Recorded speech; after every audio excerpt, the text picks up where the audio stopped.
Hello and howdy everyone. I'm here to talk about the new film from Wong Kar-wai, The Grandmaster. I enjoyed it. It was very challenging. I almost feel kind of ridiculous recording after one viewing because I feel this is a film that will open itself to you, slowly. There's kind of a lot going on, but then not a lot going on. It's very challenging. I'm going to do my best with just one viewing. But I am so glad that I saw it on the big screen because it's just absolutely gorgeous, as is most of Wong Kar-wai's work. He's pretty much known for his cinematography. This time it was done by a Frenchman, Philippe something. But he's pretty much known for making gorgeous, romantic, slow-moving, thoughtful films. And this is definitely all of those things. I'm no Wong Kar-wai expert. In fact, this is just my third Wong Kar-wai film. I've seen them all in the theater, or wait, I think I've seen them all in the theater. So again, I'm not, and he's worked forever. He's one of, I believe, China's most respected directors. He certainly made a name for himself overseas. So I think that he's probably in the upper echelons of filmmaking over in China.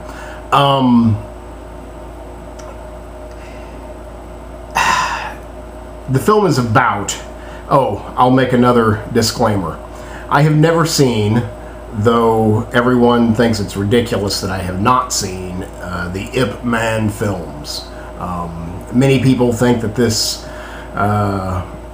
film is superfluous because I believe it's a trilogy. The Ip Man trilogy exists that basically tells this story of the Grandmaster, but does it in a much longer form, and some have said a better form. I have not seen any of those, so I cannot compare, but I do feel it's important to mention that many people feel that this film, The Grandmaster, is unnecessary. I don't think that's unnecessary is a strong word, but that's what I've been told. Just because it's so gorgeous. That's definitely the highlight of the film, is the cinematography, and just, I guess, the movements of the camera, the slow motion, everything, everything that you take in visually is just a feast. It's just beautiful. I mean, just hypnotic in a way. It uses slow motion. There's a lot of slow motion. There's a lot of I'm sure this is probably all done digitally, but there's a lot of changing cameras and formats, as in formats of film. Sometimes it appears to be like a home movie. Sometimes the footage is very grainy, and sometimes just like sharp, just crystal clear sharp. So I don't know if they do that using different film or if that's all just done in computers now. But everything visually is just kind of amazing. I guess I haven't rated this film yet. I'm going to go ahead and give it an 8. I have to give it an 8. Part of me kind of wants to give it a 7, but it's just so beautiful that it can't be denied. It can't be denied. And there are a lot of things that I enjoyed about this film. I guess what I didn't enjoy, just to get it out of the way, or the reason I'm not giving it a 10, is one, I mentioned it's very challenging. I don't know if I, quote unquote, get it yet. It's, I can't tell if it's like genius level writing or lazy, sloppy writing. You know, sometimes I was kind of confused. There's a lot of time hopping. You know, this is kind of, in a way, a history lesson. That's what I very much enjoyed about it, were the details of history and the styles and training of Kung Fu. The different styles of Kung Fu.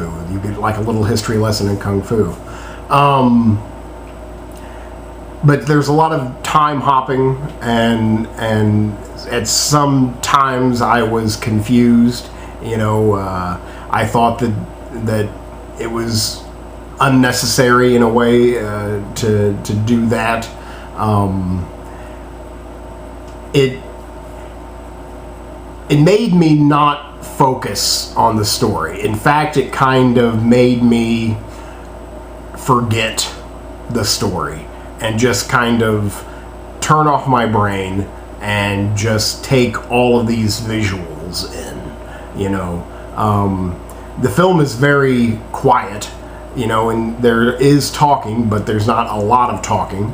You know, it's primarily, you know, music and movement, you know, bright, you know, gorgeous colors, you know, swimming across the screen. So I just finally, in a way, I kind of gave up trying to follow or make meaning of the story. You know, I just kind of let the visuals take over.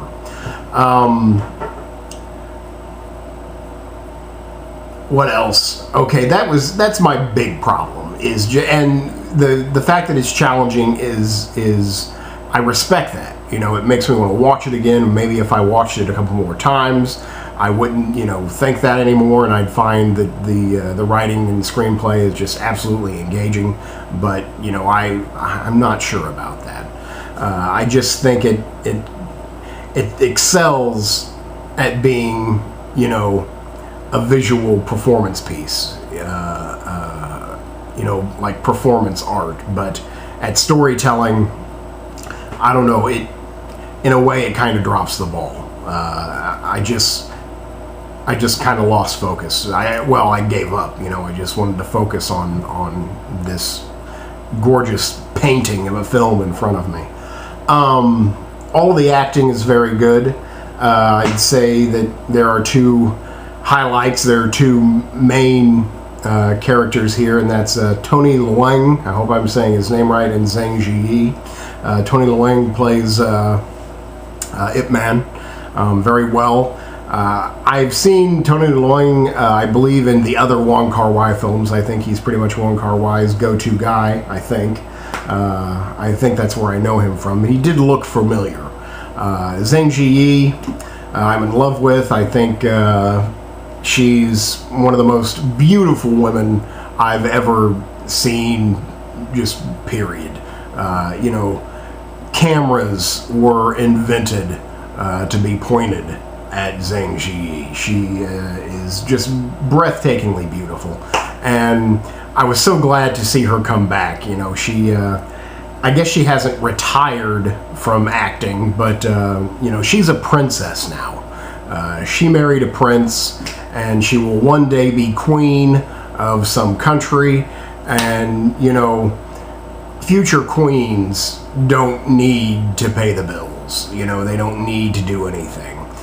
So I thought she was kind of retired from her public life, you know, from her acting, because, well, you know, she's the princess. And then I was kind of worried that her acting maybe had dropped in level a little bit just from not being dissatisfied. You know, I think acting comes from a lot of, excuse me. Hello. Okay, on my way. Acting comes from a lot of burning desire and dissatisfaction. Again, being a princess, you know, I don't think dissatisfaction and being a princess go hand in hand. So I was kind of worried for her acting chops, but she's excellent here. She's beautiful. The camera just lingers on her, and you don't complain at all. The action choreography from Yuang Wo Ping, I think I have that kind of right. He's the guy who rose to fame for choreographing the Matrix trilogy. More superlative work here. It's just amazing. That's one thing I really enjoyed about the film was the insight into the styles of Kung Fu, a little bit of history about Kung Fu. I appreciated seeing the different styles and the different masteries of the style, the different masters of the styles. I just enjoyed that glimpse into the past and into the way that I want to say ancient China, but this is not ancient China. This is 1900s, 30s China. So it was just like this recent history that I had no idea about, and so I get like this little history lesson and this little kung fu lesson, and it's like, well, okay, that makes it worth my money. I've learned something. I enjoyed the film. I give it an 8. I didn't think it was amazing. Again, it's just very challenging. It's just gorgeous. I guess one thing I have to mention is that there were a lot of walkouts. There were probably the most walkouts I've seen in a film in some time. And the audience wasn't that big. I don't know if people didn't know that it would be subtitled, or they didn't like the slow pace. It was, it took its time. Wong Kar-wai films take their time. And one was kind of obvious, like a family of 5. Parents and 3 kids, the eldest kid being probably 13. Walked in like before the preview started, and I was like, what are they doing here? And their youngest kid was, appeared to be 8, was a young kid. And I was like, wow, what, they must really like kung fu movies, so they're gonna come and watch this kung fu movie.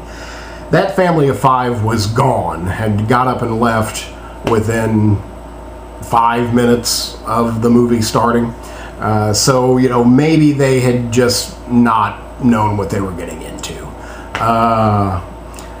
And then, let's see, another couple walked out maybe a half hour, kind of a middle-aged couple walked out maybe a half hour in. And then what I thought was kind of funny, at the movie's end, well, you don't know if it's going to end or keep on going, or end or keep on going, and people were were ready to leave. And when the movie, appeared to be over, people got up and like were walking to the exit, and some of them like congregated around the exit when it was obvious the movie wasn't going to end. And there were like 3 people who watched the last 7 to 10 minutes of the film standing at the exit, and just they were just, I don't know, too embarrassed to go back and sit down, that they'd gotten up before the movie was over. So again, they just kind of watched the movie end from the exit. I thought that was kind of funny. I've got to go, so I should pretty much stop talking. I thought the film was good. It was challenging. It was just epically beautiful. So much, gorgeousness and gorgeosity combined here. But the story, definitely slow-paced. It meant a lot to me because you got a lot of people talking about honor and living your life for a purpose. I get off on that stuff. That speaks intimately to me. And if you got guys talking about living your life by a code, and making vows and swearing before the Buddha, that just you know, that's what I'm all about.